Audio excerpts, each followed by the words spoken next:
So here's Lisa out in the snow. It's knee deep. She's here. Let's go show you how deep it is over here. Let me trump through the snow here. Yeah.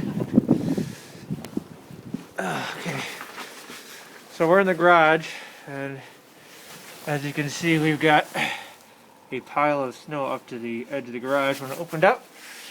And here's Lisa standing out here. And here's our driveway, which is up to my knees in snow. The snow. You can see the ledge there.